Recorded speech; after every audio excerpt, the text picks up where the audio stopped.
In the dead of night, between 1918 and 1919, a phantom stalked the gaslit streets of New Orleans. This was no ordinary criminal. He was a silent, brutal force who entered homes not to steal, but to kill, wielding a tool of labor as a weapon of terror. His calling card was a splintered back door, his signature, the axe. He was known only as the Axeman, and his reign of terror would become one of America's most chilling unsolved mysteries.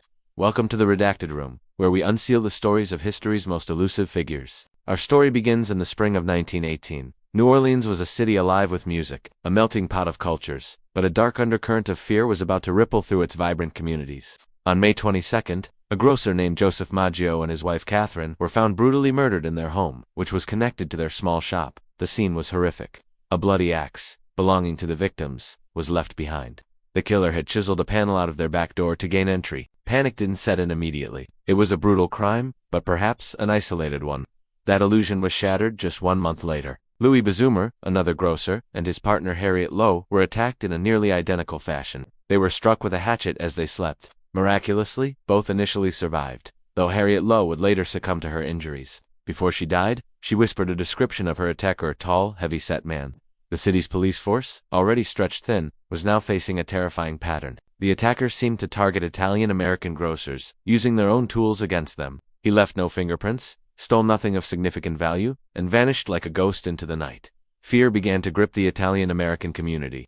Who was he, and why were they his chosen targets? Was this a vendetta, a mafia hit, or something far more random, and therefore, far more terrifying? As the summer of 1918 wore on, the attacks continued. A pregnant woman, Mrs. Schneider, was attacked but survived, giving birth to a healthy baby girl just days later. Then, Joseph Romano, an elderly man, was struck down. Each time, the method was the same: a chiseled door panel, an axe or hatchet from the property, and a swift, brutal attack in the dead of night. The city was on edge. Residents armed themselves, neighbors formed watch groups, and the police were flooded with tips and false leads. But the Axeman remained a specter. The randomness of the attacks was paralyzing. He could be anyone. Your neighbor? The delivery man? A stranger passing on the street? No one was safe. The investigation was a chaotic mess.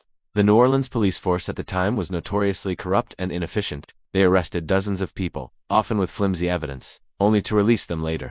The lack of forensic science at the time made their job nearly impossible. The killer was careful, or perhaps just lucky. He left behind no clear clues, and the few survivors could offer only vague, often contradictory descriptions. The press sensationalized every detail, fueling the public's paranoia. Was this the work of one man, or a group? The police were stumped, and the city held its breath, waiting for the Axeman's next move. Then, in the spring of 1919, the case took a bizarre and infamous turn. The killer decided to speak. A letter, claiming to be from the Axeman himself, arrived at the offices of the Times-Picayune newspaper, dripping with arrogance and a strange sense of supernatural power. The author taunted the police, calling them foolish and incompetent. He claimed he was not human, but a spirit, a demon from the hottest hell. The letter was chilling, but it was the final part that would cement the Axeman's legend in the annals of crime history. He made a proclamation.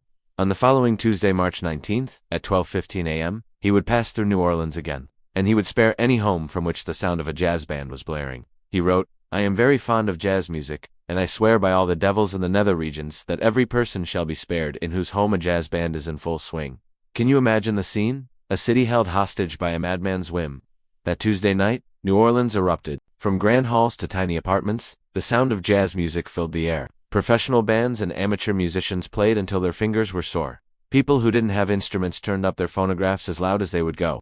The entire city became one giant, frantic, terrified party. It was a surreal defense mechanism, a citywide exorcism through music, a desperate attempt to appease a killer with a love for jazz, and it seemed to work. True to his word, no one was attacked that night. The Axeman's letter had transformed him from a simple murderer into a mythic figure, a boogeyman with a peculiar taste in music. The event captured the national imagination. Was he a music critic, a disgruntled musician, or was this just another layer to his cruel psychological game, a way to exert control and watch the city dance to his tune? The Jazzarel's demand remains one of the most bizarre twists in any true crime story, perfectly blending the macabre with the cultural fabric of New Orleans. After the infamous jazz night, the attacks seemed to wane, but they weren't over. A few more brutal assaults occurred through the summer and fall of 1919. The final confirmed victim was Mike Papitone, killed in October. His wife, who was present during the attack, claimed she saw two men fleeing the scene, a detail that only deepened the mystery. Following the Papitone murder, the Axeman of New Orleans simply vanished. The letters stopped. The attacks ceased. He faded back into the shadows from which he came, leaving a city scarred and a mystery unsolved. So who was the Axeman? The theories are as numerous as they are fascinating. One of the most prominent theories points to a man named Joseph Mumford. Years after the attacks ended, Mike Pepitone's widow, Esther, was in Los Angeles when she recognized a man on the street. She claimed he was the man who killed her husband. That man was Joseph Mumford, a known gangster and leader of a blackmailing ring that targeted Italian Americans. Esther Pepitone, seeking her own justice, shot and killed Mumford on the spot. Interestingly, Mumford had been in and out of New Orleans during the Axeman's reign and had a documented history of violence. Could he have been the Axeman, using the attacks as a brutal form of extortion or to settle old scores? The timing fits, and the targeting of Italian Americans makes sense in this context. But with both of them dead, the truth could never be confirmed. Other theories abound. Some investigators at the time believed the Axeman wasn't one person, but a copycat phenomenon, with different individuals carrying out similar crimes inspired by the initial murders and media frenzy. Others suggest a lone, deranged individual, a classic serial killer motivated by an internal, unknowable rage. The targeting of grocers led some to suspect a rival with a business-related grudge. And then there's the supernatural element from his letter. Was he simply a madman with a god complex? Or did he genuinely believe he was a demon sent to punish the city? The truth is, we will likely never know. No one was ever convicted for the Axeman's crimes. The evidence is gone, the witnesses are long dead, and the case files are cold. The legacy of the Axeman, however, is very much alive. He has become a fixture in New Orleans folklore, a ghostly figure woven into the city's rich tapestry of history and mystery. His story has inspired songs, books, and has been featured in television shows. Most notably, American Horror Story, Coven, which introduced his legend to a new generation.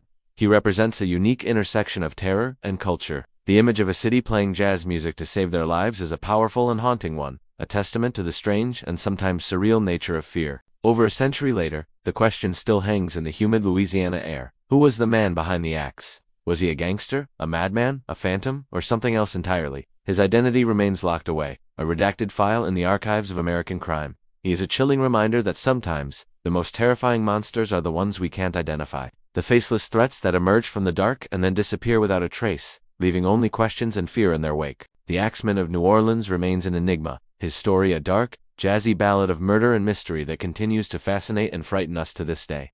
Thanks for joining us in the Redacted Room. If you found this story as chillingly fascinating as we did, be sure to hit that like button, subscribe, and ring the bell so you don't miss our next dive into the unknown. Let us know in the comments what you think. Who was the Axeman? Until next time, stay curious.